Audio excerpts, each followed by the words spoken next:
Eu quero falar aqui hoje o que eu penso, sem filtro nenhum, sobre as igrejas ou sobre a Igreja Lagoinha. Meu nome é Alexandre Losato, seja muito bem-vindo ao meu canal e hoje quero falar para você e ensinar um pouco sobre o que eu penso sobre igreja e como isso é importante e relevante. Portanto, já te inscreve no canal, curte esse vídeo aqui e na descrição aqui de baixo tem acesso ao meu site, onde você vai ter um e-book gratuito sobre crescimento espiritual. Vale muito a pena você clicar e conferir, tá bom? Então, pessoal, a Igreja Batista Lagoinha começou lá em Minas Gerais como uma igreja comum, um ministério qualquer, e foi tomando proporções de convenção. Várias igrejas foram se agregando, os valadões, foram tomando conta da igreja, mas ela tem se tornado hoje em dia uma franquia. Minha intenção não é falar um pouco sobre a história da Lagoinha, nem falar como surgiu a Lagoinha, não é um vídeo investigativo, e talvez até caiba algum dia falar sobre isso, um vídeo investigativo sobre esse tema, mas a minha intenção aqui é falar sobre o que eu penso sobre a Lagoinha hoje, como ela está desenvolvida e pensada nos dias de hoje. Então, tem surgido uma grande polêmica agora a respeito de André Valadão, Ana Paula Valadão, o próprio marido dela, o Gustavo Bessa, tem falado sobre a Lagoinha e como ela se tornou, e ele trouxe inclusive a comparação que a Lagoinha é a nova Iurde, o que é muito forte para ser dito. Então pensa comigo, vamos lá. Qual é o problema com a Igreja Lagoinha? O meu problema com a Igreja Lagoinha e qualquer outra igreja desse molde é que elas não são igrejas saudáveis. Veja bem, algumas pessoas vão dizer que elas não são igreja. Eu prefiro não utilizar essa nomenclatura. Eu prefiro dizer igreja saudável e igreja doente. E isso eu aprendi com o titio Mark Dever. Isso faz total diferença. Existem igrejas que são saudáveis e igrejas que são doentes. E talvez você esteja fazendo parte de uma igreja doente e vai se identificar com o que eu vou falar aqui, baseado no que o Mark Dever desenvolve no seu livro. Mas basicamente, a Igreja Lagoinha não é uma seita, não é uma falsa igreja, mas é uma igreja que passa por um grande nível de doença e que, se não for corrigido, ela sim, em breve, vai se tornar uma seita, uma falsa igreja. Mas no momento não tem como ser também, porque ainda há sinais de vitalidade ali, ainda sinais de vida ali. Vamos lá. Uma igreja doente. O que é uma igreja doente? Uma igreja doente é basicamente uma igreja que ignora alguns pilares. Os reformados falavam sobre uma pregação bíblica, exposição bíblica, disciplina bíblica e a perfeita administração dos sacramentos. O que acontece? Essas são três formas bem generalizadas de ver uma igreja. Se há isso acontecendo em uma igreja, de forma geral ela é considerada uma igreja. Ah, pastor, mas lá na Lagoinha não tem pregação bíblica. Tá, pera lá. Não todas as vezes, mas algumas vezes acontece sim pregações que são consideradas pregações bíblicas. Nós não podemos dizer que nunca acontece. Mas vamos ver, então, quais são essas marcas que nós poderíamos dizer que uma igreja é ou não uma igreja saudável ou doente. Mark Dever vai argumentar então no seu livro que uma igreja saudável ela vai ter 9 marcas e uma igreja doente então vai deixar de dar atenção a algumas dessas marcas. E você vai entender qual é o meu problema com a Lagoinha e com essas outras igrejas que seguem o mesmo modelo de franquia e evangelho coach. Então, em primeiro lugar, a primeira marca é uma pregação expositiva. O que é pregação expositiva? É quando o texto é lido, entendido e explicado para as pessoas e também aplicado para as pessoas. Alguns acham que pregação expositiva é somente quando a pessoa prega versículo por versículo, mas pregação expositiva não é só isso. Também pode acontecer em modelos temáticos, quando é pego uma porção de um texto, ou quando é pego um personagem específico e ali é desenvolvido toda a teologia, exposto que é aquilo que o texto está querendo dizer. Segundo lugar, teologia bíblica. O que é teologia bíblica? Quando a teologia da igreja reflete aquilo que a palavra de Deus ensina de forma clara. Ou seja, as práticas que a igreja tem são submetidas ao escrutínio da palavra. Tudo que é feito é pensado na base bíblica ou em como a Bíblia vai sustentar aquela prática. Então, por exemplo, o ministério de dança. É óbvio que a Bíblia não tem isso descrito.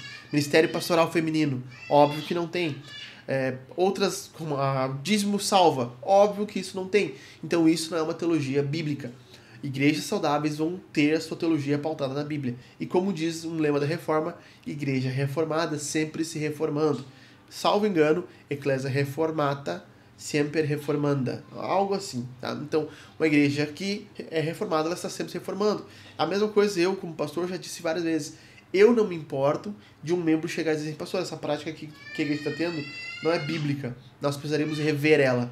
Então, isso é importante para a igreja, ter uma teologia bíblica. Terceira marca, o evangelho sendo ensinado de forma clara nos púlpitos e na vida comum da igreja. O evangelho deve ser a base central da vida da igreja. Como as pessoas se relacionam com Deus é mediante o evangelho de Jesus Cristo. Sem evangelho não existe vida saudável na igreja. Então aqui entra um ponto. Algumas igrejas têm o evangelho a conta gota. Nesse sentido, a gente ainda não pode dizer que elas são uma seita, porque volta e meia é pingado alguma gota de evangelho. E uma gota de evangelho já é suficiente para salvar 1 bilhão de pecadores. Então ainda há um sinalzinho de que há vida naquela igreja por causa do evangelho, por causa do poder do evangelho. Mas nós deveríamos prisar, ter primazia, para que o evangelho fosse pregado todo o culto, todo domingo. Porque Paulo disse em 1 Coríntios capítulo 15, em primeiro lugar eu vos ensinei o evangelho. Paulo vai dizer que a vida da igreja é pautada na obra de Jesus na cruz. Uma compreensão bíblica sobre a conversão, ou seja, o que é conversão, o que é realmente nascer de novo, o que é abandonar o pecado, o que é deixar os pecados para trás. Nós precisamos ter uma visão clara sobre o que é arrependimento, o que é mudança de mente. Igrejas que não ensinam o evangelho, que confrontam o pecado, na verdade elas são igrejas muito doentes e que em breve vão morrer. Porque se não há novo nascimento, há morte da igreja. Uma quinta marca é uma compreensão correta a respeito do evangelismo. Todo cristão é um missionário e todo cristão deve evangelizar e buscar a evangelização das nações. Jesus falou para os seus discípulos as suas últimas palavras: vão e façam discípulos de todas as nações. Essas palavras ecoaram no coração dos discípulos, que ecoaram no coração de outros discípulos e que chegaram até nós hoje. Então não tem como ter uma igreja saudável sem que haja evangelismo e expansão da mensagem de Jesus Cristo. Sexto lugar, aqui dá uma apertada no calcanhar. Membresia bíblica. A grande maioria dessas igrejas não tem membresia. Não se sabe quem é membro, quem não é. Não se sabe quem é a pessoa que faz parte daquela igreja. E se nós não podemos dizer o que não é um cristão, nós não podemos dizer o que é um cristão. Então nós precisamos dizer quem faz parte da igreja. Quem faz parte da igreja é considerado um cristão. E quem não faz parte da igreja não é considerado um cristão. Quais são essas marcas distintivas? É por isso que o púlpito deve ser bíblico. A pregação deve ser bíblica, apontando para o que a Bíblia diz sobre o que é ser ou não um cristão e fazendo distinção entre o que é ser um homem santo e um homem ímpio, assim excluindo pessoas que não fazem parte da igreja e adicionando pessoas que fazem parte da igreja. Isso nos leva à nossa sétima marca da igreja que é saudável: disciplina bíblica. Aquelas 3 marcas da disciplina de uma igreja que os reformados falavam, elas estão sendo reverberadas aqui. Então, disciplina bíblica. O que é disciplina bíblica? É a prática de confrontar e encorajar que aquele irmão que está em pecado venha se arrepender e voltar a ter um relacionamento com o Senhor Jesus. Isso é feito mediante a confronto, mediante acompanhamento, mediante aconselhamento, e somente uma igreja que quer ser saudável vai lidar com os pecados. Imagine você tendo a sua boca nunca escovada, nunca limpa pela escova de dente, com pasta de dente. O que vai acontecer com seus dentes? Eles vão apodrecer e vão cair. A mesma coisa acontece com os membros da igreja. Quando eles nunca são confrontados, quando eles nunca são pressionados a abandonar os seus pecados, eles acabam apodrecendo e a vida da igreja é totalmente retirada e anulada. Oitavo, discipulado bíblico para crescimento e santificação. O que acontece? Toda igreja bíblica vai focar em ter um discipulado, um acompanhamento, vai focar no crescimento espiritual. Cristãos que não crescem espiritualmente, eles já estão mortos. O processo natural da vida cristã é crescer. E, volto a dizer, aqui embaixo na descrição tem o link para o meu e-book gratuito Crescimento Espiritual, onde você vai aprender um guia básico do que é crescer espiritualmente. Esse e-book ficou sensacional e vale a pena ser lido. Nono e último, liderança bíblica. Nenhuma igreja bíblica vai ter uma liderança que não é bíblica. Porque se a igreja quer ser bíblica, quer seguir a escritura, ela vai precisar ter líderes que queiram isso, e líderes que queiram isso vão querer espelhar o que a escritura ensina. Então, uma liderança bíblica da igreja local precisa acontecer para que haja vida saudável no meio da igreja.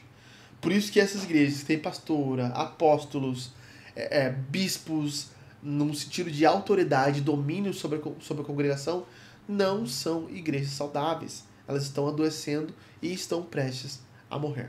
Chegando no final desse vídeo aqui, eu pergunto para ti, olhando esses caráteres, pensando na igreja Lagoinha, nesses modelos de igreja, nós vemos várias dificuldades nelas e que nos apontam para que não há saúde espiritual verdadeira nessas igrejas. Eu pergunto, você faz parte de alguma igreja que não é saudável?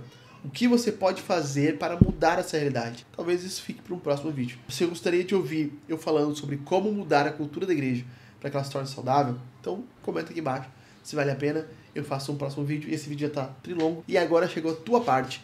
Curte, comenta, se inscreve no canal, bate um sininho para ser notificado e receber mais vídeos como esse, tá bom? Deus te abençoe. Até mais.